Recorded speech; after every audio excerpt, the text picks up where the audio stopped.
الجھتے ہیں، کوئی بھی آ جاتا ہے انٹرنیٹ پر اس کو دیکھ کر کے بہکنے لگتے ہیں، نئے نئے اپنے اپنے انداز میں فکریں بناتے ہیں۔ میاں اب تو انٹرنیٹ کا دور ہے، گوگل ہی سب کا استاد بن گیا ہے، یوٹیوب پر کوئی بھی لچکدار باتیں کرنے لگے اس کے فالوور ہو گئے۔ آپ نوجوانوں کو ایک سوال بار بار یہ آتا ہے، حضور کا دین ایک ہی ہے، حضور کا دین ایک ہی ہے، حضور پاک صلی اللہ علیہ وسلم نے جو قرآن اللہ کی بارگاہ سے ہمیں دیا ہے وہ ایک ہی ہے، تو پھر یہ بعد میں آنے کے بعد تم کہتے ہو چلو مان لیا سنی سب حق پر ہے، پھر یہ سنیوں میں یہ حنفی بھی ہے، شافعی بھی ہے، مالکی بھی ہے، حنبلی بھی ہے، یہ کیا ہے؟ چار الگ الگ کیوں طریقے اپنا لیے؟ جب تم کہتے ہو سب حق پر ہیں تو یہ چار الگ الگ کیوں ہیں؟ حکمت میں آپ کو عرض کرتا ہوں، میرے گفتگو سے تعلق یہ ٹاپک اگرچہ نہ ہو لیکن جو عنوان سے تعلق رکھنے والی بات ہے وہ میں اتنی عرض کر کے جاؤں گا، کسی اور وقت پر اجتہاد کیا ہے، مجتہدین کون ہے، تقلید کیا ہے اور تقلید کیسے ہوتی ہے بات کر لیں گے۔ اس لیے کہ بہت سارے لوگ آج کل صرف انجینئروں کو سن رہے ہیں، ڈاکٹروں کو سن رہے ہیں، پروفیسر کو سن رہے ہیں۔ ارے دین کی تبلیغ انجینئر کیا کرے گا، ٹھائی لگانے والا، جس طرح سے یہاں سے رفو چکر ہو کر کے کئی لوگ جا چکے ہیں، ایسی ہی نمبر آتا رہے گا۔ تمہارے پاس اگر دین باقی رہے گا تو وہی دین باقی رہے گا جو غوث اعظم سے پھلا، جو غریب نواز سے آیا ہے، جو اعلیٰ حضرت سے ہو کر کے آیا ہے۔ دجال اور شیطان ہر زمانے میں آتے رہیں گے اور جو ان کے مرید ہو گئے ان طوفانوں میں جو بہ گئے، جو باقی رہ گئے انشاءاللہ ان کا ایمان سلامت رہے گا۔ حضور پاک صلی اللہ تعالیٰ علیہ وسلم، اب سنیے، صحابہ اکرام رضوان اللہ علیہ مجمعین نے حضور کو دیکھا اور اس کے بعد اپنے بعد آنے والوں کو بتایا حضور کی تاریخ، حضور کی سیرت۔ امام اعظم ابو حنیفہ نماز پڑھتے ہیں، ایک بار ہاتھ اٹھاتے ہیں اور پھر اس کے بعد نماز میں کبھی ہاتھ اٹھواتے نہیں، رکوع کے بعد نہیں۔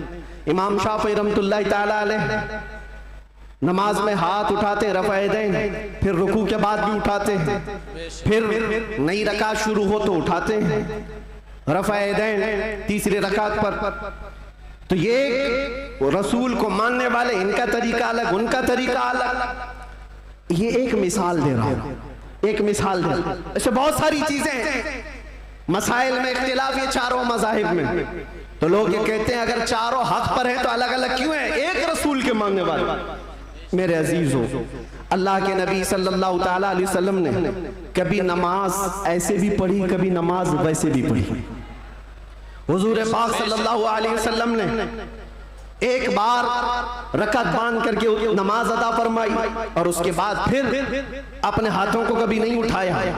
عبداللہ ابن مسعود نے اس کو دیکھا اور بیان کر دیا حضور کی نماز ایسی۔ بعض مرتبہ صحابہ نے حضور پاک صلی اللہ علیہ وسلم کو رفع یدین کرتے دیکھا رکوع کے بعد، تو ان صحابہ نے کہا رسول اللہ کی نماز ایسی بھی تھی۔ حضور کی ادائیں الگ الگ تھیں، حضور کی ادائیں الگ الگ تھیں، لیکن یہ حکمت مولا کریم کی دیکھیں کہ یہ چار امام آئے ہیں، چاروں نے حضور کے ایک ایک طریقے کو اپنا لیا۔ کیا بات ہے، کیا بات ہے، بہت خوب، بہت۔ امام اعظم ابو حنیفہ نے بھی ایک طریقہ لے لیا، امام شافعی نے بھی یہ لے لیا، امام مالک نے بھی ایک طریقہ۔ حضور کی ادائیں الگ الگ موقع پر الگ الگ تھی، سب نے ایک ایک طریقہ لے لیا۔ تم کہتے ہو چاروں ایک ہو جاتے تو حضور کی کچھ ادائیں عمل کے لیے نہیں رہ جاتی۔ امت کو چاہیے کہ حضور کی ہر ادا پر عمل کرے، کوئی شافعی بن کر، کوئی حنفی بن کر، کوئی مالکی بن کر، کوئی حنبلی بن کر۔ یہ مولا کی حکمت ہے رب تعالیٰ کی کہ اس کے رسول کی کوئی ادا بھی غائب ہونے نہ پائے، جو جو رسول نے کیا ہے وہ صبح قیامت تک زندہ رہے۔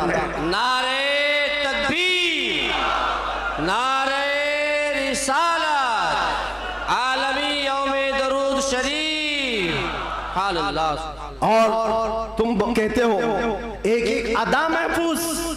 میرے عزیز و حضور پاک صلی اللہ تعالیٰ علیہ وسلم کی زبان سے نکلے ہوئے کلمات بھی محفوظ، ایک حرف بھی آگے پیچھے کیے بغیر صحابہ نے وہ الفاظ محفوظ کیے۔ دنیا میں کسی بھی انسان کے کلمات ویسے محفوظ نہیں ہیں جیسے رسول اللہ کے محفوظ ہیں، حضور کے الفاظ جیسے محفوظ ہیں، کسی کے محفوظ نہیں رکھے گئے ہر لفظ کو۔ حتیٰ کہ ایک صحابی ہیں وہ حدیث بیان کرتے ہیں اللہ تعالیٰ قیامت کے قریب علم کو اٹھا لے گا، علم کو اٹھا لے گا کیسے وہ بتاتے ہیں، ایسے اٹھائے گا، اور علماء کے اٹھائے جانے سے ان سے پوچھا گیا آپ ایسا کیوں کر رہے ہیں؟ کہا میں نے رسول اللہ کو بیان کرتے ہوئے ایسا کرتے ہوئے دیکھا تھا۔ بے شک بے شک، جب حضور نے یہ فرمایا تھا تب حضور نے ایسا اشارہ کیا تھا۔ کوئی صحابی ہیں حدیث بیان کر رہے ہیں، مسکرا کر کے بیان کر رہے ہیں، پوچھا کہ کیوں؟ کہا جب رسول اللہ نے یہ جملہ فرمایا تھا تو حضور نے مسکرایا تھا۔ سبحان اللہ، بے ایک صحابی ہیں روایت بیان کرے، حدیث بیان کرے، مسافہ کر کے کہتے ہیں کہ یہ ایسا ایسا حضور نے فرمایا۔ کہا یہ مسافہ کر کے بیان کیوں کیا؟ کہا اللہ کے نبی نے جب یہ حدیث بیان کی تھی تو مسافہ کر کے کہا تھا۔ بے شک، سبحان اللہ، ادا کے ساتھ الفاظ محفوظ ہیں، کسی کے نہیں۔ اور بھونکنے والوں کو دیکھنا چاہیے ان کا کیا محفوظ ہے۔ ارے تمہارے باپ کے اوپر جاؤ تو ڈیش ڈیش ڈیش، بہت اچھے، بہت پتہ ہی نہیں بہت، بے شک، کیا خبر ہے۔ حق ہے، بہتوں کو ان کو پوچھو تمہارا دادا کون ہے، ہو سکتا ہے دادا تک تو چلے جائیں پر دادا نہیں معلوم، لا ادری، ہاں لا ادری، کیا بات، اس کے اوپر نہیں پتا، تمہیں تمہاری نسب سے نہیں پتا، اور حضور پاک صلی اللہ علیہ وسلم کے متعلق بات کرتے ہو اور تمہیں پتا ہے اللہ کے نبی صلی اللہ تعالیٰ علیہ وسلم کا نسب باپ سے، دادا سے، پردادا سے، اس کے اوپر سے نہیں۔ میں گناتا ہوں حضرت آدم علیہ السلام کو اللہ نے روئے زمین پر بھیجا، آدم علیہ السلام کی پیشانی میں میرے مصطفیٰ کا نور رکھا، آدم علیہ السلام کی پیشانی سے نور مصطفیٰ منتقل ہو کر ان کے بیٹے حضرت شیس علیہ السلام کے پاس آیا، حضرت شیس علیہ السلام کے بیٹے تھے یانش، ان کے پاس آیا، یانش سے قینن میں آیا، قینن سے مہلائیل میں آیا، مہلائیل سے یرد میں آیا، یرد سے ادریس علیہ السلام کی پیشانی میں میرے مصطفیٰ کا نور آیا، ادریس علیہ السلام سے لامک میں آیا، لامک سے حضرت نوح علیہ السلام کی پیشانی میں آیا، حضرت نوح علیہ السلام سے ان کے بیٹے تھے سام، ان کے پاس یہ نور مصطفیٰ آیا، سام سے ارفخشد میں آیا، ارفخشد سے شالخ میں آیا، شالخ سے عیبر میں آیا، عیبر سے فالخ میں آیا، فالخ سے راعو میں آیا، راعو سے ساروح میں آیا، سارو سے راہو میں، راہو سے ناحور میں، ناحور سے تارح میں، اور تارح سے سیدنا ابراہیم علیہ السلام میں میرے نبی کا نور آیا ہے۔ یہ میرے آقا کا سفر بتا رہا ہوں، نسب بتا رہا ہوں۔ ابراہیم علیہ السلام کی پیشانی مبارکہ سے یہ نور منتقل ہوتے ہوئے سیدنا اسماعیل علیہ السلام کے پاس آیا، ان کے بیٹے تھے نابت، نابت سے یشجب میں آیا، یشجب سے یارب میں، یارب سے تیرح میں، تیرح سے مقوم میں، مقوم سے عدد میں، عدد سے عدنان میں، عدنان سے معد میں، معد سے نزار میں، نزار سے مدر میں، مدر سے الیاس میں، الیاس سے مدرکہ میں، مدرکہ سے خزیمہ میں، خزیمہ سے کنانہ میں، کنانہ سے نظر میں، نظر سے مالک میں، مالک سے فہر میں، فہر سے غالب میں، غالب سے لؤی میں، لؤی سے کعب میں، کعب سے مرہ میں، مرہ سے کلاب میں، کلاب سے قصی میں آیا، قصی سے عبد مناف میں آیا، عبد مناف سے سیدنا ہاشم میں آیا، سیدنا ہاشم سے سیدنا عبد المطلب میں آیا، سیدنا عبد المطلب سے سیدنا عبداللہ میں آیا، سیدنا عبداللہ سے بی بی آمنہ کے پیٹ میں آیا، اور 12 ربیع الاول 20 اپریل کو اس دنیا میں وجود پذیر ہوا۔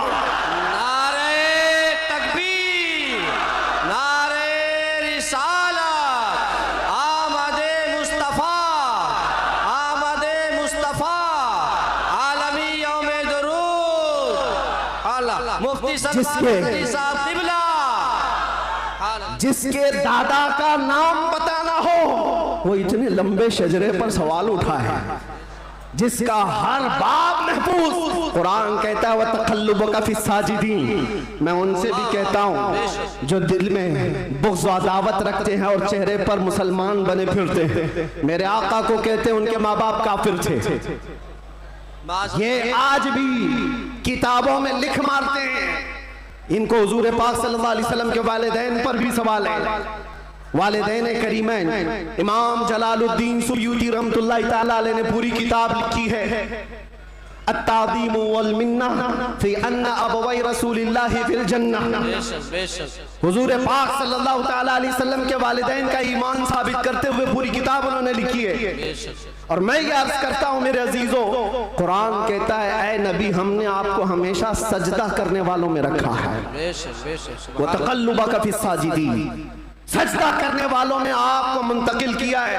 اور اللہ کے نبی صلی اللہ علیہ وسلم فرماتے ہیں ان اللہ خلق الخلق فجعلنی من خیرہم، اللہ نے پوری مخلوق کو پیدا کیا اور مخلوق میں جو سب سے بہتر تھے اللہ نے اس میں مجھے پیدا کیا، سبحان اللہ، جو سب سے بہترین خاندان تھا اس میں حضور کو پیدا کیا، جو سب سے بہترین گھر تھا حضور کو اس میں پیدا کیا۔ رسول پاک صلی اللہ تعالیٰ علیہ وسلم کے نسب کے سلسلے میں میرے عزیزوں یہاں بہت طویل گفتگو کرنا نہیں ہے، آج مولود مصطفیٰ ہے اس لیے شجرہ مصطفیٰ میں نے عرض کیا، اور میرا یہ وجدان ہے حضور کے آبا و اجداد آدم علیہ السلام تک یہ جو میں نے بیان کیا، ابراہیم علیہ السلام سے لے کر کے اوپر تک، بلکہ عدنان سے اوپر تک، ان میں اگرچہ روایات میں اختلاف ہے لیکن میں نے جو صحیح سیرت مصطفیٰ کی کتاب سیرت ابن ہشام میں موجود وہ شجرہ آپ کے سامنے رکھا، شجرے اور بھی بہت ہو سکتے ہیں، میں نے آپ کے سامنے برکت کے لیے رکھا، اور یہ میرا گمان ہے کہ ان ناموں میں اللہ اتنی برکت عطا فرماتا ہے کہ سال بھر تک اللہ ہمیں بلاؤں سے محفوظ بھی فرماتا ہے۔ سبحان اللہ، سبحان اللہ۔ عزیزان گرامی، نور مصطفیٰ صلی اللہ تعالیٰ علیہ وسلم کے اس دنیا میں آنے سے پہلے کے جو حالات تھے وہ سب کو پتہ ہے، ہر ربیع الاول شریف پہ آپ سنتے بھی ہیں 1000 سال تک جو آتش کدا جل رہا تھا ایران میں، جس کو بجھنے کی نہیں دیا جاتا تھا، پجاری 1 منٹ بھی بجھنے نہیں دیتے تھے، حضور کی ولادت کے دن وہ اچانک آگ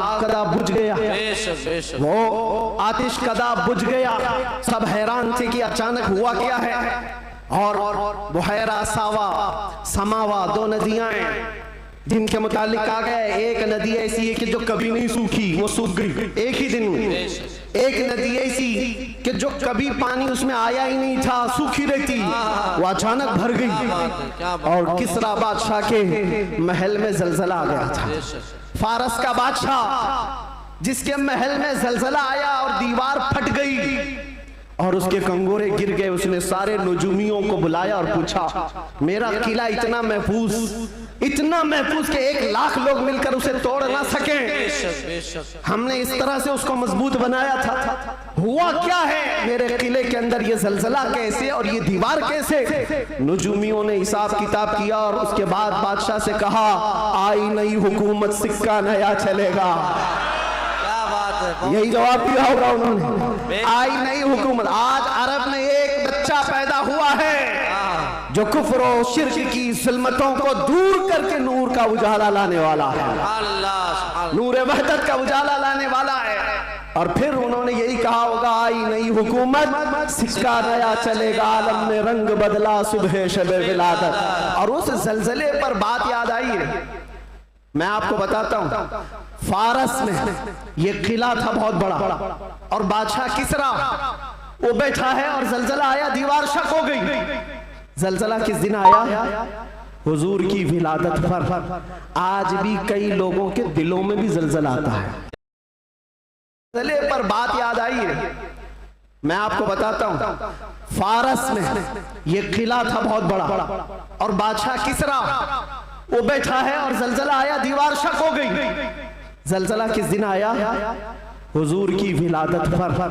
آج بھی کئی لوگوں کے دلوں میں بھی زلزلہ آتا ہے، کیا بات ہے، کیا بات ہے، بہت زلزلہ آتا ہے، بے شک بے شک، جب حضور کی ولادت کا ذکر کرے ہلنے لگ جاتے، وہ زلزلہ آتا ہے، لیکن تمہارے دل کے اندر زلزلہ آنے سے ہمیں کچھ فرق نہیں پڑتا، بے شک بے شک، کچھ فرق نہیں پڑتا۔ اسی زلزلے کو اعلیٰ حضرت نے کیا فرمایا جانتے ہو؟ حشر تک ڈالیں گے ہم پیدائش مولا کی دھوم، مثل فارس نجد کے قلعے گراتے جائیں گے، بے شک بے شک، مثل فارس نجد کے قلعے گراتے جائیں گے۔ یا رسول اللہ، یا رسول اللہ، زندہ باد زندہ باد، اعلیٰ حضرت اعلیٰ حضرت۔ آپ کو میں یہ بات ضرور عرض کرنا چاہوں گا، حضور پاک صلی اللہ تعالیٰ علیہ وسلم کے آنے کے وقت اگر یہ حالات بدلے تھے، انقلاب تھا، حضور کی آمد سے پہلے عرب میں جو ہمیشہ صحرا سے جوجھ رہا ہوتا ہے، سوکھے پن سے، ہریالی آ گئی، بارشیں آ گئی، اس سال جس سال میرے نبی کی ولادت ہوئی، کیا بات ہے، یہ عجیب و غریب چیزیں عرب والوں نے دیکھا بھی اور لکھا بھی اور محفوظ بھی رکھا۔ پوری دنیا میں ہو کیا رہا ہے پتہ یہ چلا جب نبی پاک صلی اللہ علیہ وسلم کی آمد ہوئی تھی تو پورے دنیا میں ایک انقلاب آیا تھا، انقلاب آیا تھا، دیکھنے والوں کی نگاہیں دیکھی تھی۔ آج میرا وجدان یہ کہتا ہے جب کبھی سچے عشق و محبت کے ساتھ حضور کی کوئی آمد کی بات کرتا ہے تو انقلاب آتا ہے. بے شک بے شک اس انقلاب کا اثر آج بھی موجود ہے. انقلاب آتا ہے، کسی کے چولہے ہلتے ہیں، کسی کے در و دیوار ہلتے ہیں، کسی کے اندر نخوت کی آگ بھڑکتی ہے، اور کوئی کسی کو کچھ بھی آنکھ دکھاتا ہے. یہ سب ہو چکا ہے حضور کی آمد سے پہلے. اور جب حضور پاک صلی اللہ علیہ وسلم تشریف لائے اس کے بعد کے حالات بھی آپ کو پتا ہے. مختصر انداز میں چونکہ ہر سنی مسلمان کو یہ ضروری ہے کہ وہ اپنے نبی کی سیرت پڑھے، بلکہ ہر مسلمان. کیوں؟ اس رسول کو نہیں پڑھا تو پھر کس کو پڑھے گا؟ کس کو پڑھے گا؟ یہ مجرا کرنے والے نچنیوں کے بارے میں تم پڑھتے رہو گے. ان کا بایو ڈاٹا کیا ہے؟ جو جہنم کا راستہ دکھاتے ہیں ان کے متعلق تم پڑھتے رہو گے؟ نہیں. تمہارا شوق، تمہاری جستجو یہ ہو کہ میرے مصطفیٰ کریم صلی اللہ علیہ وسلم کی ہر ادا کو میں پڑھ لوں، حضور کی زندگی پاک کو پڑھ لوں.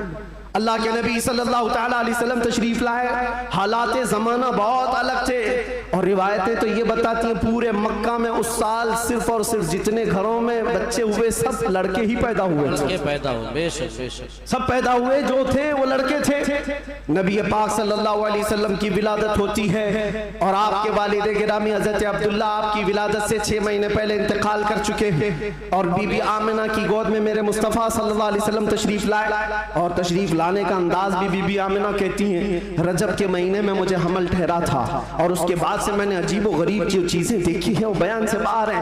نہ مجھے کبھی حمل کی تکلیف ہوئی، نہ پیر بوجھل ہوتے تھے، نہ سر میں چکر آتا تھا جیسے پریگننٹ عورتوں کو ہوتا ہے. جو حاملہ عورتیں ہوتی ہیں ان کو تکلیفیں ہوتی ہیں، بوجھ اٹھانا ہوتا ہے بچے کا، اور ان کے پاؤں بوجھل ہوتے ہیں. کبھی ان کو کھانے میں مزہ ختم ہو جاتا ہے، کبھی سر چکرانے لگتا ہے. الگ الگ چیزیں حاملہ عورتوں کے ساتھ ہوتی ہیں، متلی آتی ہے، الٹی آتی ہے. بی بی آمنہ کہتی ہیں جب سے میرے پیٹ میں محمد صلی اللہ علیہ وسلم تشریف لائے مجھے کوئی تکلیف نہیں تھی، نہ کبھی متلی آئی، نہ کبھی چکر آیا، نہ کبھی پیر بوجھل ہوئے، نہ طبیعت میں گرانی آئی. بلکہ اس کے برعکس جو حالات تھے بی بی آمنہ کہتی ہیں رات کو سوتی تو کبھی خواب میں ابراہیم علیہ السلام تشریف لاتے، اور کبھی موسیٰ علیہ السلام تشریف لاتے، کبھی عیسیٰ علیہ السلام تشریف لاتے، اور بشارت دیتے جاتے آمنہ مبارک ہو تیری گود میں کائنات کا آقا آنے والا ہے. اللہ نے اس کو پرچم نبوت ایسا دیا ہے. سب کی بشارتیں سنتے سنتے آ رہی تھی، یہاں تک کہ سفر کا مہینہ آیا تھا. ربیع الاول سے پہلے جو آتا ہے بی بی آمنہ کہتی ہے میں نے ایک بار دیکھا جبرائیل امین علیہ الصلوۃ والتسلیم صفوں کو درست کیے جا رہے ہیں، فرشتوں کی آوازیں، اور میرے گھر پر حوروں کے گنگنانے کی آوازیں آتی تھی. پہلی ربیع الاول، دوسری ہوئی، تیسری ہوئی، چوتھی ہوئی. یہ سارے نشانیاں بی بی آمنہ دیکھتی رہی. کہتی ہیں 12 ربیع الاول کا وقت تھا، یہ 20 اپریل رہی ہوگی. میرے عزیزوں بی بی آمنہ کہتی ہیں اچانک میری پیشانی سے ایک نور چمکا. میں مکہ میں بیٹھ کر کے ملک شام کے محلات کو بھی دیکھ رہی تھی، عراق میں موجود بصرہ کے محلات دیکھ رہی تھی. کلومیٹر ناپ کے دیکھ لینا آج مکہ سے ملک شام کا فاصلہ کتنا ہے، مکہ سے عراق کے بصرہ کا فاصلہ کتنا ہے. وہ بی بی آمنہ ہے جس کے پیٹ میں موجود رسول ہیں، اور ان کی آنکھیں مکہ سے شام تک دیکھ رہی ہیں. جس کی برکت سے آمنہ مکہ سے شام تک دیکھتی ہو، اس کائنات کے آقا کے بارے میں ہم یہ عقیدہ رکھتے ہیں تو کیا برا کر